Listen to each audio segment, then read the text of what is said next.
ADC Manohar గారిని వికారా డిపోలో నేను బుకింగ్ అదే ఒక సంవత్సరం నుంచి బుకింగ్ చేస్తున్నాను. అయితే ఈ మధ్య కాలంలో నా పైన వాళ్ళు నాకు పడరాని వాళ్ళు ఎలిగేషన్స్ పెట్టి నా పైన ఏదో నిరాపణ చేసుకుంటూ ఇలా చేస్తుండు అలా చేస్తుండని నన్ను డిపో పరంగా నన్ను చాలా ఇబ్బంది గురి చేస్తుండ్రు. వాస్తవానికి నేను ప్రతి ఒక్కరిని ఒక మంచి స్వభావంతో సహాయం చేయాలనే ఉద్దేశం, సహాయం చేయాలనే సహాయపడే విధంగానే నేను డ్యూటీలు చేస్తాను. ప్రతి ఒక్కరికి వారికి అనుకూలంగా ప్రయత్నం చేసి డ్యూటీలు వేస్తాను. ఎవరికి ఇబ్బంది పెట్టాను నేను. అయినా కొందరు స్వార్థపరులు నా గురించి చెడుగా ప్రచారం చేసి నన్ను చేసుకొని బుకింగ్లో ఇబ్బంది పెడుతున్నాడు అని చేసుకొని బస్టాండ్లో నా పైన అందరూ కలిసి బస్టాండ్లో సంతకాల సేకరణ చేశారు. అందులో నాకు ఎలాంటి ప్రమేయం లేదు. సార్ ఇప్పుడు ఎన్ని సంవత్సరాలు చేసింది మీరు బుకింగ్? ఒకటే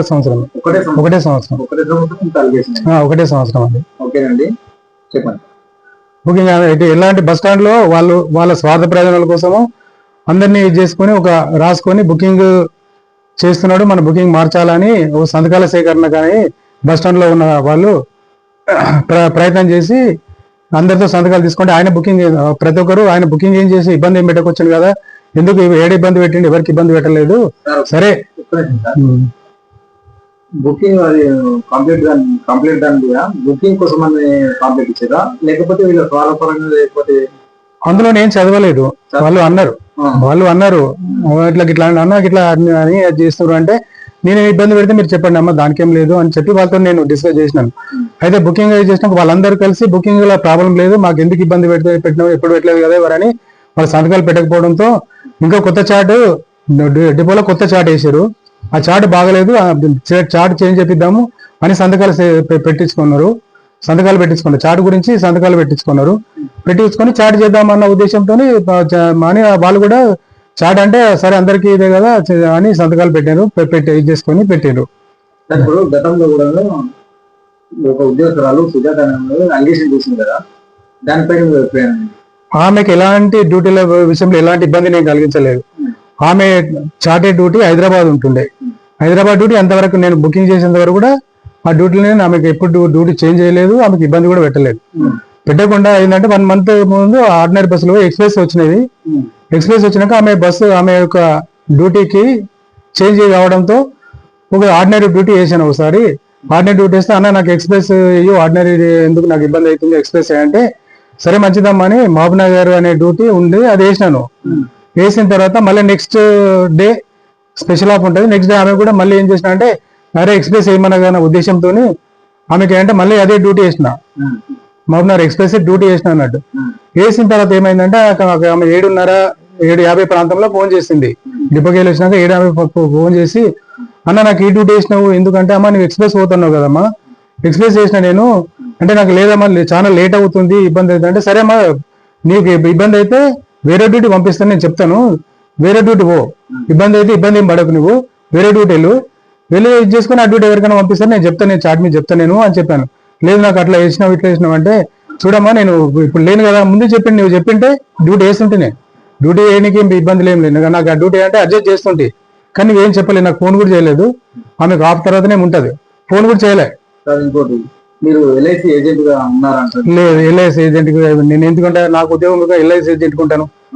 ఎల్ఐసి ఏజెంట్ లేదు, ఎల్ఐసి ఏజెంట్ ఏం నేను కాను, అలాంటి ఏం లేవు ఎల్ఐసి ఏజెంట్ ఏం లేవు. మా ఇప్పుడు చెప్పండి ఏంటంటే మా భార్య ఒక 10 years నుంచి ఆమె ఎల్ఐసి ఏజెంట్ తీసుకున్నది. అయినా ఎవరిని కూడా ప్రలోభ పెట్టలేదు, ఎవరిని కూడా నేను అడగలే. ఏమన్నంటే నేను ఆమె డిపోలు కూడా అడగలేదు. ఆమెనే ఆమెకు తెలియకుంటే ఎల్ఐసి మోసిన్ సార్ ఉండు ఆయన తీసుకెళ్లి వాళ్ళకు నచ్చ చెప్పి వాళ్ళతో చేపించుకున్నది. ఈ సంవత్సరం 2 సంవత్సరాల అయితే నేను ఎవరికి ఎటువంటి కూడా నేను అసలు ఎవరిని అడగలేదు, ఎవరితో చేపించలేదు. నేను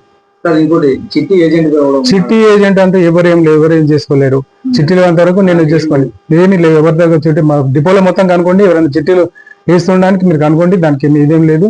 చిట్టీలు ఏజెంట్ అంటే నేను చిట్టీలు ఏం నడవచ్చినాను, నేను కరోనా నుంచి అసలు ఆ జోలికి వాటి జోలికి నేను దగ్గరికి వెళ్ళి ఎలిగేషన్ ఎలా వస్తున్నాయంటే సార్ దగ్గర ఎవరైతే చిట్టీలు వేస్తారో వాళ్ళకి అనుకూలంగా డ్యూటీ వేస్తారు, లేదా ఎవరైతే వేయరో వాళ్ళకేమో డ్యూటీలు వాళ్ళు ఇష్టం ఉన్నట్లు అప్పుడు చిట్టీలు అయినప్పుడు నేను ఇంకెవరికి అడుగుతా, నేను చిట్టీలే నేను అది రాంగ్, అది వాస్తవం కాదు. నేను చిట్టీలే ఇవ్వకొచ్చినాను, చిట్టీలు నేను ఎందుకు ఇది చేసుకుంటాను, వాళ్ళ వాస్తవం లేదు. చిన్న డౌట్ ఇంకోటి, బస్ పాసుల విషయంలో అని చెప్పి మీరు డబ్బులు తీసుకున్నారంట, అది వాస్తవం?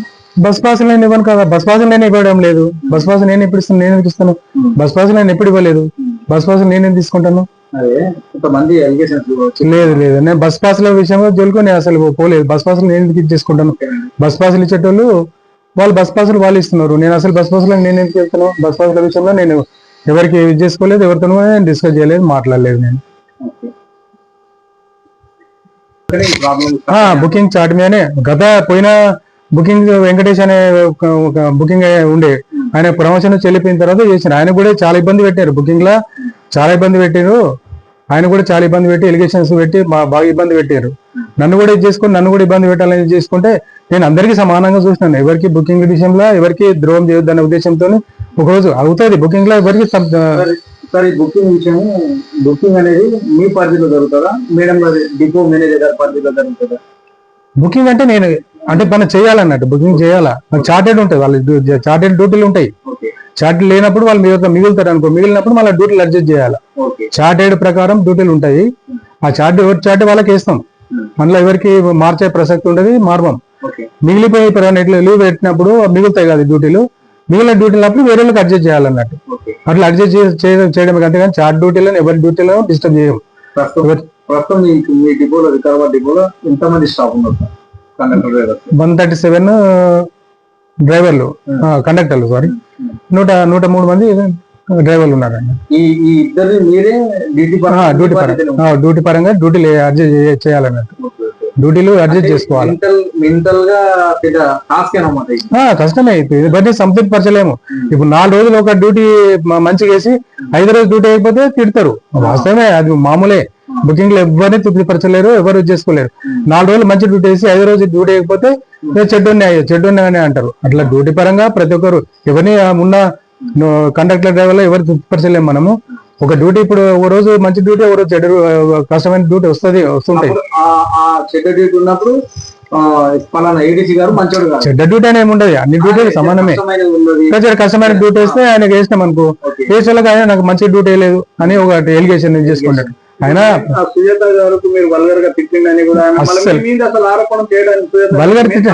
వల్గర్ తిట్టడానికి అసలు నేను ఆమెతో మాట్లాడలేదు కదా. ఆమె నాకు ఫోన్ చేసింది, ఆమె ఎదురుగా కానీ ఎప్పుడు నేను మాట్లాడలేదు. ఆమె ఫోన్ చేసింది నాకు, ఫోన్ చేసి ఇట్లా డ్యూటీ వేయాలంటే, అమ్మ నేను డ్యూటీ ఇష్టం ఉంటే నువ్వు ఎక్స్ప్రెస్ అని అడిగినావు, నీ ఇష్టం ఉంటే పో తల్లి, లేకుంటే పోకుంటే పర్వాలేదు, నీ ఇష్టం ఉంటే పో, లేకుంటే ఇంకో డ్యూటీ పోయా అడ్జస్ట్ చెప్తా, నేను చాట్ మీద చెప్తా, నేను పో, లేదు నీకు ఇబ్బంది అవుతుంది, పోకుండా పర్వాలేదమ్మా, నువ్వు అడ్జస్ట్ చేసుకో, దాంట్లో ఏమి ఇది చేసుకోకు అని అంటే, ఆమె ఇది చేసుకోను అట్లా ఇట్లా అంటే నేనే ఫోన్ కట్ చేసిన. ఇక నేను ఎక్కువ మాట్లాడదు ఆమెతో, ఎందుకు అన్నట్టు ఎక్కువ మనం ఇది చేసినాం అనుకో నేను అనుకుంటా అని నేనే ఫోన్ కట్ చేసిన. కట్ చేసి వెంటనే ఇది చేసి బంద్ చేసిన, నేను ఫోన్ ఇది చేసుకో. అయితే డబ్బుల విషయం అనేది కూడా మాకు తెలిసి సార్, మీడియా పరంగా తెలిసే డబ్బులు అనేది ఆర్టీసీ లో ఎలాంటి గల్లంతు కాదు, దాని ప్రతిదానికి లెక్క ఉంటుందని మా ఉద్దేశపూర్వకంగా కూడా మేము అన్నారు, డబ్బులు వచ్చినాక రాలేవన్నారు. కానీ కాకపోతే ఏంటంటే డిపార్ట్మెంట్ కు ఆ పాసులకు నీకు ఎలాంటి సంబంధం లేదు. ఆ పాసులకు అప్పుడు పైసలకు నువ్వు ఊర్ల వరకు నువ్వు డబ్బులు తీసుకోవాలి. అసలు ఆ టైంలో నేను అసలు బస్ పాస్ సెక్షన్ లోనే చేయలేదు. కరోనాకు ముందు అప్పుడు చేసినాం. కరోనా చేసినా ఎవరు చేసుకుని వాళ్ళు ఎవరి పాసులు వాళ్ళు డ్యూటీలు వేస్తే ఎవరి డ్యూటీ వాళ్ళు పోయి వాళ్ళు పాసులు చేసుకొని పాసులు కొట్టించుకొని వాళ్ళు ఫ్రీ పాసులు కొట్టించి వాళ్ళకి ఇచ్చేస్తుండ్రి. ఫ్రీ పాసులు కొట్టించి అలా మనము సంబంధం లేని చేసుకుని వాళ్ళు పాసులు తీసుకొచ్చి మళ్ళీ వాళ్ళకి పాసులు వాళ్ళకి ఇచ్చేస్తుంటారు. వాళ్ళు పంపిన వాళ్ళ బాధ్యత అది, అందులో నేనేమి ఇన్వాల్వ్ గాను, నాకు సంబంధం కూడా లేదు. తర్వాత నేను మా కరోనా తర్వాత ఎట్టి పరిస్థితి బస్ పాసుల జోలికి అసలు వెళ్ళలేదు. నేను ఎవరిని కూడా నేను మీరు డ్యూటీలు కూడా అని చెప్పలేదు. వాళ్ళు పెద్ద మేనేజ్మెంట్ ఉంది, వాళ్ళు పంపించుకున్నారు, వాళ్ళే చేసుకున్నారు. అందులో నాకు ఎలాంటి ప్రేమ లేదు.